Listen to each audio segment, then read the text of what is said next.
So I'm sure you've heard about all the amazing things that ketones are supposed to be able to do throughout the body, from lowering inflammation to increasing exercise recovery, things like that. But one thing that you may not know about ketones is their ability to actually increase the metabolism of fat cells. What do I mean by this? Well, we have several different types of fat in our body. We have the white fat, which is the fat that you're thinking of. It's the jiggly, the fat that you can actually jiggle. We have it on our, throughout our body. We also have a different type of fat called brown fat, which is the fat that we use to actually create heat in our body. So if we are exposed to cold environments, this type of fat is essentially brown because of its abundance of mitochondria.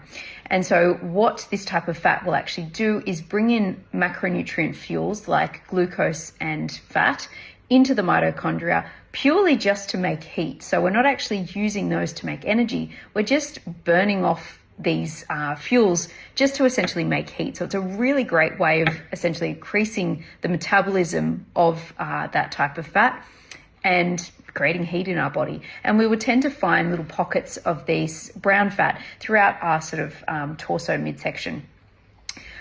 Interestingly enough, we do also have a different type of fat that is called beige fat. Yes, it's actually called beige fat. It's the type of fat where we've started off with white fat, but it's gained a bit of a capacity by increasing its mitochondrial number to essentially act a little bit more like brown fat. So by increasing the mitochondrial number, we're able to actually go through a little bit more metabolism. So what's interesting about this beige fat is it does essentially have a higher metabolic rate than white fat. And it's because it has more mitochondria. So again, we're using that mitochondria to just bring in fuels like fat and glucose to just make heat.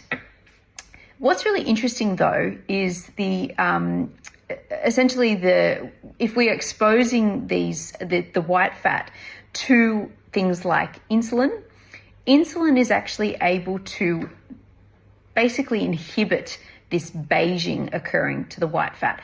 So essentially insulin, if we expose white fat tissue to insulin, its ability to be converted into the beige fat will actually be inhibited. So it actually slows the metabolism of these fat cells.